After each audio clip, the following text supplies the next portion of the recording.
Hi, Joe Fallen Speech 140, informational speech.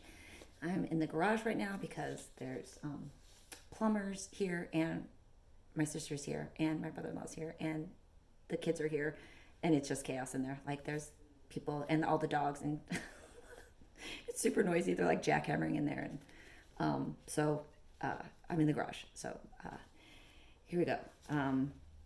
Informative speech. I have quite a few real life heroes. So, people who've made a difference in the world, people whose example drives me in my personal life as well as in my professional world. But the speech is about real life heroes, it's about fictional characters. So, who to choose? Well, my mind kept going back to my childhood and watching TV with my four brothers and sisters back in the 80s. So the giant TV with the knob that turns the channel and the bunny ears and everything.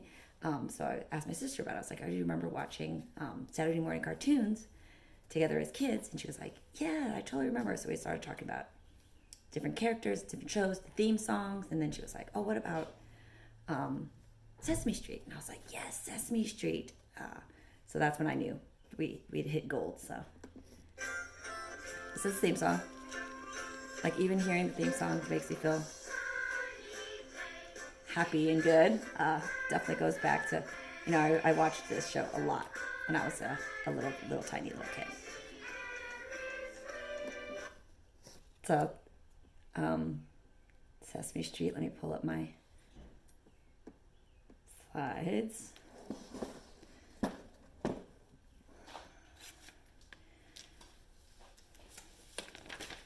So there's a lot of characters on Sesame Street.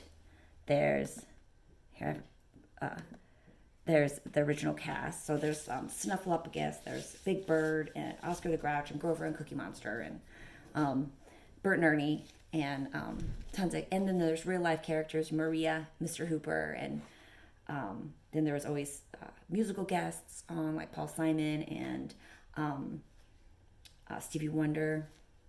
And also, most importantly, I saw little kids that looked like me and my family, immigrants and people of color, and that was really important to me. And it still is, to see myself represented on TV. But as a little kid, it was like super cool.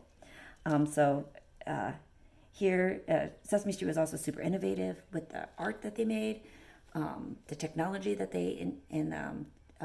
techniques that they did for filming the Muppets. You could see here's famous Jim Henson and Frank Oz, two of the creators, the creative geniuses behind the show artistically.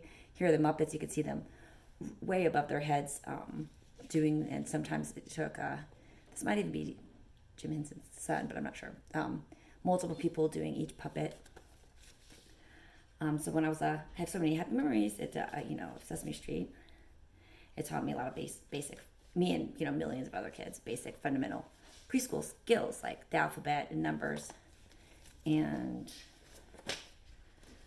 the writers on Sesame Street extensively researched each topic of the skits that they did. There was child psychologists and early childhood education and curriculum experts on the show, helping with the writing. And so there's the art, and then there's this other aspect, the educational aspect, that was what they were woven together. And so one of the original creators, Frank Oz, also wrote a series of books, and we had some of these books growing up. And Grover was in one of these books.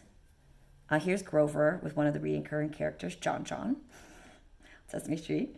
And in this skit, they're doing their numbers, 1 to 10, and then 10 to 1. And we had this book growing up, Monster at the end of the book, starring Grover Monster. So I was like, Grover, he's the one. He is my favorite.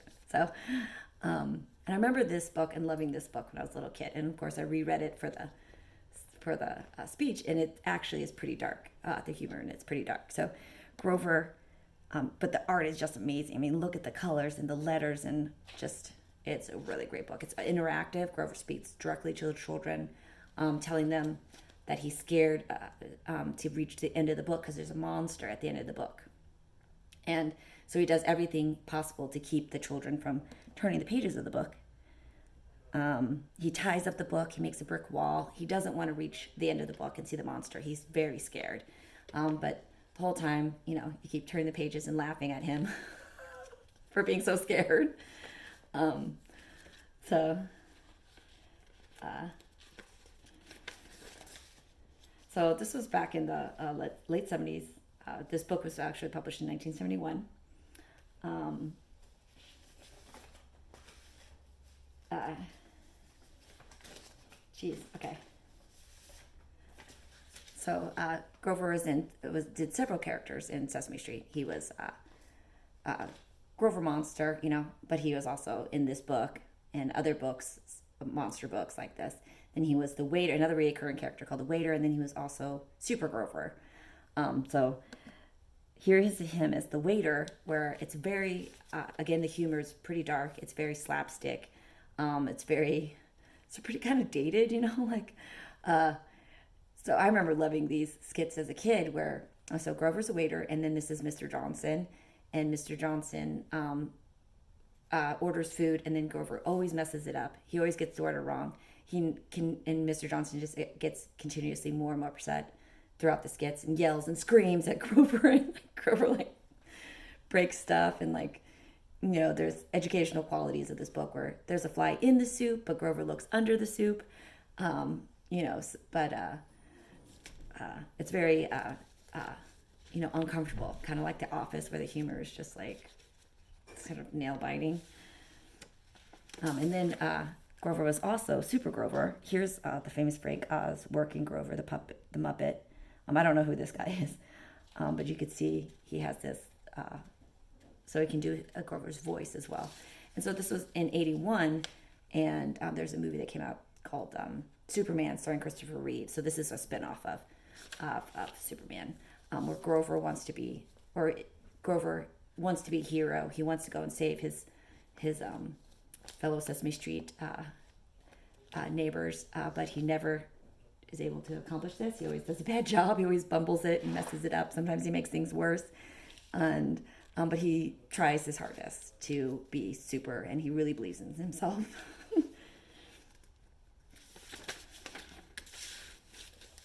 And so Grover is this. Grover is this character. He's very multidimensional. He's bumbling and sweet. He wants to be the good guy. He wants to be the hero, and he never gives up trying. Even when he cries and is embarrassed and is scared, he still tries. So, and I think that's a really great lesson for everybody. Even if you cry and you try your hardest, and sometimes it doesn't work out, but if you're around a community that loves and understands you, you can keep trying and doing your best, and with the support and love of your community. So Grover is this Muppet. He's this dark character, amazing character, but then he also has all this technology and artistic genius that went into his creation, and a lot of the technologies that he and Jim Henson and the crew of Sesame Street and developed and created back in the 70s is still being used today. So without Grover, there wouldn't be Baby Yoda. Baby Yoda is a puppet. There was a big fight about him being a puppet or him being completely CGI, and they decided to use him mostly as a puppet because they discovered that physical presence, that interactive quality of him not only in the set, interacting with the set, but also interacting with the other actors makes this huge difference and is much more real. And a lot of the original Star Wars had Jim Henson production Muppets in it, and such as in the space bar scene. So yeah, without Jim Henson and Grover, without Grover Monster, there would be no Baby Yoda. So thank God for Baby Yoda, right? Especially right now during quarantine. And